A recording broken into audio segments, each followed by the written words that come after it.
Hi hello నమస్తే welcome to Suman TV. మరి wife and husband రిలేషన్స్లో చాలా వరకు చూసుకుంటే కొంచెం గందరగోళం అయితే కనిపిస్తూనే ఉంటుంది. ఎందుకంటే వాళ్ళకి అర్థం చేసుకునే విషయంలో కానీ సమాధాన పడే విషయంలో కానీ అడ్జస్ట్మెంట్ అవ్వరు. కొన్ని చాలా గొడవలు జరుగుతూ ఉంటాయి రిలేషన్షిప్లో ఉన్నప్పుడు.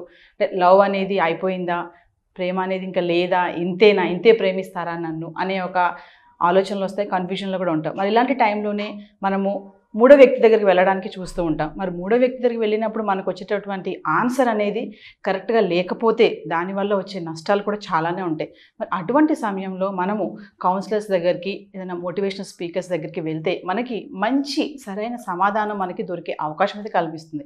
మరి ఈరోజు మీతో కొన్ని ఇంపార్టెంట్ టాపిక్స్ మాట్లాడడానికి మీ ముందుకైతే వచ్చేసాను. మరి మనతో పాటు స్టూడియోలో ఉన్నారు motivational speaker and counsellor Rajani Rama గారు. మేడంతో మాట్లాడదాం. నమస్తే మ్యామ్. నమస్తే. ఇప్పుడు పార్ట్నర్ని హగ్ చేసుకొని పడుకోవడం అనేది మనం కొన్ని సందర్భాల్లో చూస్తున్నాం. వైఫ్ అనుకుంటుంది చాలామంది పడుకునే టైంలో ఆ ముందు ఏం జరిగిన తర్వాత విషయం కొట్టుకోవచ్చు, గొడవలు అవ్వచ్చు, పిల్లల విషయంలో కానీ ఆఫీస్ స్ట్రెస్ కానీ ఇన్ని ఉంటాయి కదా. సో పడుకునే టైంలో ఒకళ్ళు అటు ఒకళ్ళు ఇటు పడుకుంటారు. అంటే హగ్గింగ్ అనేది ఒక లవ్కి ఒక సిగ్నల్ లాంటిది, ఆ ప్రేమను వ్యక్తపరిచే ఒక కన్వర్జేషన్ కదా హగ్గింగ్ అనేది. కౌగిలించుకొని పడుకోవడం అంటే మనం నాట్ ఓన్లీ సెక్స్గా ఆలోచించకుండా దాన్ని కౌగిలించి పడుకోవడం వల్ల కలిగే లాభాలు ఏంటి? లాభాలంటే అన్ని లాభాలే. ఇంకోటి ఏంటంటే బయట అసలు మార్నింగ్ నుంచి ఈవినింగ్ వరకు ఇంట్లో ఉండే ఇళ్ళకైనా సరే, బయటకు వెళ్ళిన జెంట్స్కైనా సరే రకరకాల ఏంటంటే బ్రెయిన్ ఒకలాంటి ఒత్తిడికి, స్పీడ్కి గురవుతుంది. ఇప్పుడు ఇంట్లో మార్నింగ్ లేచిన దగ్గర నుంచి ఇంట్లో కొంతమంది ఇళ్లలో రణరంగంగా ఉంటుంది, టైం అయిపోతుంటుంది, హడావుడి. పిల్లలుంటే వాళ్ళకి స్కూల్కి అన్ని రెడీ చేయాలి. వాళ్ళు కొంచెం పెద్ద పిల్లలు అయితే ఓకే, అదే కానీ అండర్ 10 years పిల్లలు అయితే అన్ని మనం చేయాలి. వాళ్ళకి టాయిలెట్స్కి వెళ్ళరు, వాళ్ళని గంట సేపు అక్కడే సరిపోతుంది. ఇంట్లో పెద్దవాళ్ళు ఇన్లాస్ ఉన్నారనుకోండి, అత్తమామలు, తల్లిదండ్రులు, వాళ్ళకి పొద్దున్న ఎన్నో చూడాలి, వాళ్ళకి మెడిసిన్స్ వేసుకుంటారు, వాళ్ళకి టైంకి కాఫీ అని టిఫిన్లు అని పెడుతూ ఉండాలి. అక్కడ స్టార్ట్ అవుతుంది ఆ బుర్ర వేడెక్కటం అనేది. ఆ హడావుడి, ఆ స్పీడు, ఆ టెన్షను, ఆ మొహంలో ఒకలాంటి సీరియస్నెస్ వచ్చేస్తుంది. నవ్వులు ఉండవు ఎవరి మొహంలో. టైం పరిగెత్తుంటారు. అంతా కూడా అందరూ కూడా రింగ్ మాస్టర్స్ లాగానే ఉంటారు ఇంట్లో. ఒకళ్ళ మీద ఒకళ్ళు అరుచుకుంటూ తొందరగా కానీ నాకు బాత్రూమ్ కావాలి, నాకు కావాలి, ఏదో ఒకటి అట్లా సిచ్యువేషన్ చాలా యుద్ధ భూమిలాగా ఉంటుంది. అలా ఉన్నప్పుడు అక్కడ మొదలవుతుంది కదా, ఎలాగోలా ఇంట్లో నుంచి బయటపడతారు. నువ్వు బస్ ఎక్కిన తర్వాత టై కట్టుకో అని చెప్పి టై చేతికి ఇచ్చేస్తాం. ఎలాగోలా కట్టేసుకో, లేదా పక్కన సీనియర్ అబ్బాయి అంటే కట్టించుకో. ఇలా ప్రతిదాన్ని మాట్లాడటం, ప్రతిదాన్ని చేయటం వల్ల బాగా స్ట్రెస్, టెన్షన్ వచ్చేస్తుంది. వచ్చేసినప్పుడు వీళ్ళు గేటు దాటి బయటకు వెళ్తారు, ఇంకా ఇంకో రకం. గేట్లో నుంచి బండి బయటకు తీయడమే ట్రాఫిక్. ఆ ట్రాఫిక్లో నుంచి గబగబా వెళ్ళాలి తప్పించుకుంటూ. ఈ మధ్యలో ఏదైనా యాక్సిడెంట్ అవ్వచ్చు, లేకపోతే ట్రాఫిక్ జామ్ అవ్వచ్చు, టైం అయిపోవచ్చు, లేకపోతే ఇంట్లోనే 10 నిమిషాలు లేట్ అవ్వచ్చు. ఇవన్నీ జరిగిపోతుంటాయి. అక్కడి నుంచి మొదలు పెట్టుకుంటే ఆఫీస్లో కూడా ఉంటాయి అలాంటివి. స్ట్రెస్లే కానీ, వర్క్ లోడే కానీ, కనీసం కాఫీ తీసుకునే టైం లేకపోవడం, లంచ్ తీసుకునే టైం లేకపోవడం, ఇలా జరుగుతుంది. సాయంత్రం అయ్యేటప్పటికి లోపల ఒకవేళ లంచ్ తీసుకోకపోతే అన్ టైంలో తింటాను, హెల్త్ ప్రాబ్లమ్స్ రావచ్చు, గ్యాస్ ఎసిడిటీ రావచ్చు, లేకపోతే లేట్ అయింది అనుకోండి ఆకలి అవ్వచ్చు. ఇలాంటి ప్రాబ్లమ్స్ కూడా ఉంటుంటాయి. తర్వాత బాస్ తిట్టచ్చు, వర్క్ ఇంకా కంప్లీట్ కాలేదనో ఏదో ఒకటి, లేదా ఇంటి దగ్గర చదువు తెమ్మంటారు, మధ్యలో ఆగాలి, ఇక టైం సరిపోవట్లేదు, చీకటి అయిపోయింది, సంథింగ్ లక్ష్యం ఉంటాయి ఇంట్లో. అలాగే ఆడవాళ్ళకి ఉద్యోగం చేయకపోతే వాళ్ళకు అనేకం ఉంటాయి, షెడ్యూల్ ఉంటుంది కదా. ఇంట్లో ఉన్నారన్న మాటే కానీ ఇవన్నీ ఎన్ని చూడాలి, ఇంట్లో ఉండే ఇల్లాసికి చూడాలి, పని మనుషులను చూసుకోవాలి, పిల్లలకి వచ్చేటప్పటికి రెడీ చేయాలి, మళ్ళీ ఈవినింగ్కి రెడీ చేసుకోవాలి, మధ్యలో తన హెల్త్, తన రెస్ట్ చూసుకోవాలి, మళ్ళీ ఎవరన్నా వస్తే పలకరించుకోవాలి, ఏదైనా పిలుస్తారు చిన్న చిన్న వాటికి పక్కన వెళ్తూ ఉండాలి. ఇవన్నీ కూడా తను చూసుకుంటూ టైంకి తను పరిగెడుతూనే ఉంటుంది. ఎవరో లేజీ ఫెలోస్ తప్పితే భర్త వచ్చే వరకు పని చేయరు, వాళ్ళని మనం ఇందులో పెట్టుకోవద్దు. జనరల్గా అయితే ఇలా ఉంటుంది. ఇలా అక్కడ బయట వాళ్ళు, ఇంటి దగ్గర వీళ్ళు కూడా చాలా టెన్షన్స్కి ఒకలాంటి ఏమంటారు, ఆ దూరంతనాన్ని ఫీల్ అవుతారు. స్ట్రెస్, టెన్షను అదంతా ఓకే, దీంతో ఒక దూరాన్ని కూడా ఫీల్ అవుతూ ఉంటారు. ఈయన కూడా పొద్దున్న వెళ్ళారు, ఎప్పుడు వస్తారో ఏంటో, ఈ పడ్డవన్నీ ఆయనకి చెప్పాలి, మార్నింగ్ నుంచి పడుతూ ఉంటారు కదా, అవన్నీ ఆయనకి చెప్పాలి, ఈయనైతే ఏం సలహా ఇస్తారో ఖచ్చితంగా అనుకుంటారు. ఈయన అడగాలి ఏం చెప్తారో, ఇవాళ పలానా జరిగింది, వస్తే బాగుంది, తొందరగా అడగాలి. ఎందుకంటే ఆ సమస్యకి పరిష్కారం ఏమి నిర్ణయించుకోలేకపోతే ఆయన వచ్చి చెప్తే బాగుండు అనేది ఒకటి ఉంది. అలాగే ఆయన కూడా అనుకోవచ్చు, ఇంటికి వెళ్ళాలి, భార్యతోటి షేర్ చేసుకోవాలి తను ఏం చెప్తుందో. ఒక లోన్ గురించి కావచ్చు, ఇలా లోన్ గురించి అప్లై చేశాను, ఇది ఇలా అవ్వలేదు, మనం నెక్స్ట్ ఏం చేస్తే బాగుంటుంది అనే సంప్రదింపు, ఇంటికి వెళ్ళి భార్యతో మాట్లాడి ఇలా ఉంటాయి. కానీ ఇంటికి వచ్చేటప్పటికి పిల్లలు, తర్వాత తల్లిదండ్రులు, అరే అబ్బాయి అని చెప్పి వాళ్ళు ఏదో చెప్పబోతారు, పిల్లలు నానా అనేది అలా ఉంటాయి. ఇలా ఉన్నప్పుడు అవన్నీ సర్దుబాటు చేస్తారు, అవన్నీ అయిపోతాయి, ఓకే, ఎలా స్నానం చేస్తారో, ముద్ద తింటారు. శరీరం ఏం కోరుకుంటుంది? విశ్రాంతి. అంటే ఇల్లు ఎంత చిన్నదైనా కానీ అందులో తన బెడ్రూమ్ ఎంత చిన్నదైనా అది ఎలా అన్నా ఉండాలి, అదే వాళ్ళకి ఒక తాజ్మహల్. అంతే ఏకాంత సౌధం. అంటే ఈ విశాల విశ్వంలో తనది ఒక ఏకాంత సౌధం లాగా ఒక స్వీట్ హోమ్గా ఫీల్ అవుతారు ఇద్దరు కూడా. అమ్మయ్య ఇప్పుడు కదా టైం దొరికింది, రిలాక్స్ అవుదాం. అది 9 అవ్వచ్చు, 10 అవ్వచ్చు, అలాంటి ఇళ్లలో 9-10కి కూడా పడుకోలేరు. దగ్గర 11, 10:30 అయిపోతుంది కూడా. అప్పుడు వాళ్ళకి మనసంతా కూడా సేద తీరి బ్రెయిన్ ప్రశాంతంగా అనిపిస్తుంది. అప్పుడు శరీరం ఒక విశ్రాంతిని కోరుకుని ఒక సేద తీరటం అంటారు. ఆ సేద తీరటం అంటే ఒకరి పరిష్వంగంలో ఒకళ్ళు, అంటే ఒకరి కౌగిల్లో ఒకళ్ళు ఒదిగిపోయినప్పుడు ఆ ప్రశాంతత, ఆ స్వేచ్ఛ, ఆ సేద తీరటం అనేది ఒక చల్లగాలులు వీస్తున్నట్టుగా ఫీలింగ్ వస్తుంది. అన్నీ మర్చిపోతారు ఆ టైంలో. ఇంకా పగలు పడ్డవన్నీ కూడా అలా కౌగిలించుకునే చెప్పుకోవచ్చు. అటు తిరిగో అటు పక్కన పడుకుని ఇటు పక్కన పడుకునో చెప్పుకోవాల్సిన అవసరం లేదు. మధ్యలో కావాలంటే చేంజ్ చేసుకుని మాట్లాడుకోవచ్చు. అంటే దాన్ని పొజిషన్ లేదు అని అంటే అలా కౌగిల్లో ఉండే చెప్పుకోవచ్చు. ఎన్నో సమస్యలు చెప్పుకోవచ్చు. లేకపోతే ఇది ఇలా జరిగింది, మనం ఏం చేద్దాము అని ఒక సలహా అవ్వచ్చు. పిల్లలకి రేపు ఫలానా, లేకపోతే అత్తగారికి మామగారికి ఫలానా, ఏ విషయమైనా. అయితే ఇది హద్దులు దాటి ఎక్కువ వాదనలోకి వెళ్తే మాత్రం కాళరాత్రి అవుతుంది. ఇలా మాట్లాడుకున్నప్పుడు ఏమవుతుందంటే ఒకళ్ళ పట్ల ఒకళ్ళకి అభిప్రాయాలు, మంచి అభిప్రాయాలు ఏర్పడతాయి. అయ్యో ఇన్ని పడ్డాడా, ఇన్ని పడిందా అని ఒక జాలి, ఒక ప్రేమ ఎన్నో కలగటానికి అవకాశం అదొక్కటే. ఆ ప్లేసే, ఆ కౌగిలే. ఎందుకంటే ఒక టచ్ అనేది ఉంటుంది మనిషికి టచ్. ఆ టచ్ అనేది నీకు నేనున్నాను, నేను నీ వాడిని, నువ్వు నాదానివి. ఈ సమస్యలు లేకపోతే గదిలో బయట మాట్లాడుకోవచ్చుగా. ఇక్కడికి వచ్చి ఇలా కౌగిలించుకుని ఎందుకు మాట్లాడుకోవాలి? ఆ కౌగిలించుకున్నప్పుడు ఖచ్చితంగా ఈ మనిషి అనే ఆడమనిషి కానీ, ఆ అబ్బాయి కానీ అమ్మాయి కానీ నా సొంతం, కంప్లీట్గా నా మనిషి. నేను ఇతనికి మాత్రమే, లేకపోతే ఈమెకు మాత్రమే నేను చెప్పుకోదగ్గ విషయాలు, ఇక్కడ మాత్రమే నాకు సేద తీరుతుంది, ఇక్కడ మాత్రమే నాకు పరిష్కారాలు దొరుకుతాయి అనుకున్న ప్లేస్ ఏదైనా ఉందంటే అది ఒక్కటే.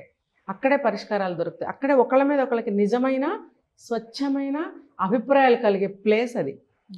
నువ్వు ఒకళ్ళ గదిలోకి వచ్చి మాట్లాడుకున్నాం అనుకోండి, మాట్లాడుకుంటే అది అలాగే ఉంటుంది, కాన్సన్ట్రేషన్ ఉండదు. అటు చూస్తూ ఇటు చూస్తూ వాళ్ళు ఏమనుకుంటారో వీళ్ళు ఏమనుకుంటారో, సౌండ్ వస్తుంది, వేడిగా ఉంది, కాఫీ టైం అయింది, అక్కడ కాదు ఇక్కడ. అందుకే నేను ఏకాంత సౌధం, ఇది ఒక తాజ్మహల్ అన్నాను. అందుకనే అది ఎంతన్నా ఉండని, ఎలా అన్నా ఉండని, అంత అలా ఫీల్ అవ్వాల్సిందే. అలా ఫీల్ అయినప్పుడు ఆ సంతోషం అనేది, ఆ స్వేచ్ఛ, ఆ సౌఖ్యం అనేది ఎంతో హాయిగా ఉంటుంది. తర్వాత ఆ ప్రేమలు అనేవి అప్పుడు పుడతాయి, బాగా పుడతాయి. అంటే ముందు లేవని కాదు, అక్కడ పెరగడానికి స్వచ్ఛమైన, అంటే ఎటువంటి అనుమానం లేకుండా, పగలంతా కోపం వస్తుంది, ఇది ఇలాంటిది అలాంటిది, అక్కడ రావు. పాపం ఇంత బాధతోటి, ఇంత ఆర్తితోటి ఒకళ్ళ బాధలు ఒకళ్ళు చెప్పుకుంటున్నామే, అది శరీరంలోది కావచ్చు, బయట విషయాలు కావచ్చు, ఏదైనా ఉన్నప్పుడు తన మనసులోది, తన శరీరానికి సంబంధించిన బాధలు ఏమి విడిగా చెప్పుకోలేనప్పుడు అక్కడ చెప్పుకుంటున్నప్పుడు భర్త అనేవాడికి ఖచ్చితంగా నమ్మకం కలుగుతుంది. ఎంత లేకపోతే పాపం ఇలా చెప్తుంది అని. అలాగే భర్త గురించి కూడా ఆ ప్లేస్ అటువంటిది. కాబట్టి ఆ కౌగిలించుకుని పడుకోవటం అనేది తప్పు కానే కాదు. తప్పు ఏంటండి? భార్యాభర్తలు, భగవంతుడు ఇచ్చిన బంధం అది. మరి ఇంక నువ్వు ఎవరికి చెప్పుకుంటావు? ఆ స్పర్శ అనేది కావాలి. పడుకున్నప్పుడు కూర్చుని భుజం మీద చేసినట్టు కుదరదు కదా. పడుకున్నప్పుడు ఆ పొజిషన్ వేరుంటుంది. కాబట్టి అలా కౌగిలించుకొని కమ్మగా కానీ, సమస్యలు కానీ, ఏ విషయాలను మాట్లాడుకోవచ్చు. అయితే హద్దులు దాటి ఎక్కువ మాట్లాడుకోకూడదు. ఆ సమయం ఏంటంటే ప్రశాంతమైన సమయం. ఏవో చిన్నగా చెప్పుకోవాలి, ఏం కాదులే రేపు మనం పరిష్కరిద్దాం, పడుకో అని ఒకళ్ళనొకళ్ళు చెప్పుకున్నప్పుడు హాయిగా నిద్రపడుతుంది. వాళ్ళకి ఏంటి హ్యాపీ హార్మోన్స్ అనేవి రిలీజ్ అవుతాయి. ఆ రిలీజ్ అయినప్పుడు ఒళ్ళంతా మనకి ఏదో ఒక పాకినట్టుగా, ఎంతో ఒక సెలైన్ ఎక్కించినట్టుగా, ఒక రిలీఫ్గా, ఎంతో హాయిగా ఆనందంగా అనిపిస్తుంది అనమాట. ఆ ఆనందంలో ఒకరికొకరు ఏం చెప్పుకున్నా ఇష్టంగానే ఉంటుంది, ఇష్టంగా ఉంటుంది, ప్రేమగా ఉంటుంది. ఎందుకంటే బాడీకి కొన్ని కావాలి, అవి కొన్ని చర్యల వల్ల జరుగుతాయి, అందులో ఇదొకటి. కాబట్టి ఎటువంటి సమస్యనైనా సరే చాలామంది చెప్తారు, మగవాళ్ళు అంటారు నీకు ఇప్పుడే దొరికింది ఆ టైము, ఎందుకంటే వాళ్ళకి కోరికలు కూడా ఉంటాయి, ఆడవాళ్ళకి ఉండవని అనుకుంటారు, ఎందుకు ఉండవండి, ఉంటాయి, ఆడవాళ్ళకి కూడా ఉంటాయి కదా. ఉన్నప్పుడు సరే రేపు మనం దీన్ని పరిష్కరిద్దాము అని చెప్పి దాన్ని అక్కడితో క్లోజ్ చేసి నెక్స్ట్ వాళ్ళ పని వాళ్ళు చూసుకోవాలి. అలా కాకుండా ఇష్టం వచ్చినట్టు మాట్లాడుకుంటే గొడవలు అవుతాయి. మన పూర్వీకులు చెప్పేవారు బాగా, అంటే ఎప్పుడో సంగతులు మా అమ్మమ్మలు ఆ టైంలో చెప్పేవారు, భర్తకి ఏదైనా చెప్పాలంటే పడుకునే సమయంలో చెప్పమ్మా అనేవారు. అంటే అది కరెక్టే కదా, వాళ్ళు వాళ్ళ అమ్మమ్మలు చెప్పుంటారు, అది కరెక్ట్ అయితేనే కదా చెప్తారు. ఎందుకంటే అది ఏకాంత సౌధం, ఏకాంత సమయం, ఇది మాత్రమే ఆ గది, ఆ సమయం. అక్కడేమో భర్తకు చెప్పుకోలేకపోతే నలుగురిలో ఎలా చెప్తావు? చిన్న బల్లి పాకినా చిన్న పక్షి ఉన్నా కూడా మన కాన్సన్ట్రేషన్ అటు వెళ్తుంది, చెప్పలేము, డైవర్ట్ అయిపోతాం. కాబట్టి చిన్నగా లైట్ వెలుగుతూ ఉంటుంది, కొంతమంది ఆ లైట్ కూడా తీసేస్తారు, చల్ల గాలి ఏ ఫ్యానో పెట్టుకుంటాము, ప్రశాంతమైన వాతావరణం, కడుపు నిండి ఉంటుంది, మనసు కోరుకుంటుంది, పొద్దున్నుంచి ఉన్న ఎడబాటు తీరిపోయి దగ్గర అయినప్పుడు ఆ ఎంత వయసు వచ్చినానండి, వయసు ఏం లేదు ఇక్కడ, దాని వయసుకు సంబంధమే లేదు, అంతే, దానికి ఇంకా వేరే మాటలు వద్దు, పెట్టకూడదు, అంతే, అదంతే. కాబట్టి ఆ సమయాన్ని ఖచ్చితంగా అవైల్ చేసుకోవాల్సిందే, అది యాక్సెప్ట్ కూడా చేయాల్సిందే పార్ట్నర్ అనేవాడు, ఆవిడైనా ఆమెైనా. నిద్ర వస్తుంది పడుకో, రేపు మాట్లాడదాం, రేపు మాట్లాడేది కాదు కాబట్టే కదా ఇప్పుడు స్టార్ట్ చేసాము అనే ఇంగితం అవతలాడుకు ఉండాలి. ఒక 10 నిమిషాలు నిద్ర ఆపుకో, అదే వాళ్ళ కోరిక వస్తే ఎన్ని గంటలైనా మెలకుగా ఉంటారు, లేకపోతే 5 నిమిషాల్లో నిద్ర వచ్చేస్తుంది. అలా కాదు, దీన్ని యాక్సెప్ట్ చేయండి, చేసి మీరు దాన్ని ఉపయోగించుకోండి, ఇద్దరి సమస్యలు పోతాయి కదా, అది ఎంతో మంచి అవకాశం. కాబట్టి ఆ కౌగలించుకుని పడుకోవటం అనేది ఒక వరమే, ఒక మంచి అవకాశం. సో హగ్ చేసి పడుకోవడం అనేది నాట్ ఓన్లీ మనం సెక్స్గా ఎందుకు థింక్ చేయాలి, అది ఒక మీరు అన్నట్టుగా పగలంతా అంత కష్టపడి అటు మగవాళ్ళే కానీ ఆడవాళ్ళే కానీ అంత స్ట్రెస్, ఆ రిలాక్సేషన్ అనేది ఆ బెడ్రూమ్లో మనకి ఆ హగ్ చేసుకొని ఎప్పుడైతే స్లీప్ చేస్తామో అప్పుడు అవన్నీ మర్చిపోతాం. ఓదార్పు, ఒక స్నేహభావం. ఇప్పుడు మన అమ్మతో చెప్పుకుంటాము, ఆయన కూడా వాళ్ళ అమ్మ నాన్నలతో చెప్పుకుని ఉంటాడు ఇంతకాలం. ఎంత వయసు వచ్చిన అమ్మ నాన్నలతో చెప్పుకోలేని భార్యాభర్తల కుటుంబంలో ఉండే వాళ్ళకి ఎంతవరకు సంబంధం? మన ఇద్దరం కదా డిస్కస్ చేసుకోవాలి. అప్పుడు మన ఇద్దరికి మనం ఒకరికొకరు ఏం చేయాలి, ఎలా ఉండాలి, ఏమేమి ఇచ్చుకోవాలి, ఒక ఓదార్పు ఇచ్చుకోవాలి, ఒక స్నేహాన్ని ఇచ్చుకోవాలి, ఒక స్పర్శ, నీకు నేనున్నాననే భరోసా. ఇప్పుడు ఒక సలహా ఇస్తాం, ఫర్ ఎగ్జాంపుల్ లోన్ దొరకలేదు, అప్పుడు ఏం చేయాలి, వేరే దారి లేదు అన్నప్పుడు ఆవిడ ఏదైనా మంచి ఉపాయం చెప్పగలచ్చు కదా, చెప్పినప్పుడు అది వర్కౌట్ అవ్వచ్చు కదా రేపటి నాడు. అప్పుడు నీకు నెక్స్ట్ డే ఏమనిపిస్తుంది, నీకు ఎంత ధైర్యం, మా ఆవిడ మంచి సలహా ఇచ్చిందే, తన తర్వాతే నాకు ఇంకా ఎవరైనా అనే భావన వస్తుంది, ఇంత మంచి సలహా ఇచ్చింది అనే ఒక భయం పోతుంది, ఒక ధైర్యం వస్తుంది. ఇప్పుడు కొంతమంది మగవాళ్ళు ఎంత వయసు వచ్చినా భయపడుతుంటారు కదా, సహజ ఆడవాళ్ళు కొంచెం స్ట్రాంగ్గా ఉండొచ్చు. అలాంటప్పుడు కూడా ఇలాంటివి మనకి మంచిగా వర్కౌట్ అవుతూ ఉంటాయి.